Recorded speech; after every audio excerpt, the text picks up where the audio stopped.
So lesson number 2 in the 100 free video jazz violin series. All right, what the heck is jazz? So I already mentioned the basics of it in the first video.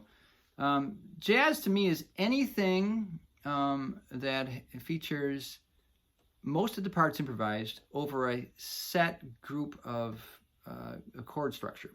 So this came about in history, really came at its apex in the 1940s and 50s, I would say, but it was happening earlier, and it still happens today, and it's taken many, many, many offshoots in different turns. So it's really cool to be able to jam and improvise, and it's a high art form to be able to do it freely without thinking too hard. So there's a lot of stuff to know. You got to know all the scales, all the chords, which I'll be showing you these things here.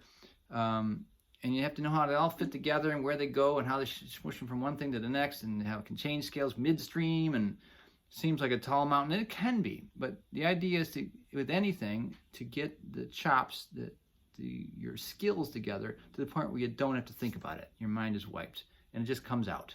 That's where the jazz can be quite beautiful. And even if you are playing other styles, you can become a little more jazz oriented. So there's so many different things. Like I mentioned the 30s and 40s. It was gypsy jazz out of Paris. There was Western swing, which is really kind of jazz in Oklahoma area of the United States.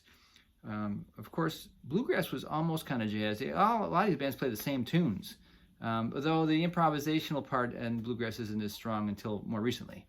There is jazz in the 50s with Miles Davis, the cool jazz. There is jazz rock came about in the 60s with jazz and rock mixed together, and jazz fusion of the 70s with bands like Weather Reports. And this is intended to be a whole musical history of jazz. But there's so many different kinds of jazz.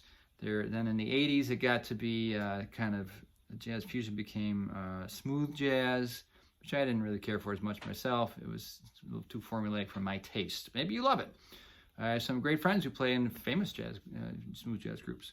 They seem to like it. It just doesn't do it for me. It's not cutting edge enough. That's my personality. And where is jazz going today? Well, some people are going traditionally backwards. I did a good stint, a 10-year stint with the band Bob Beek doing 1930s and 40s gypsy jazz. That's a whole other ism and schism that I mentioned earlier.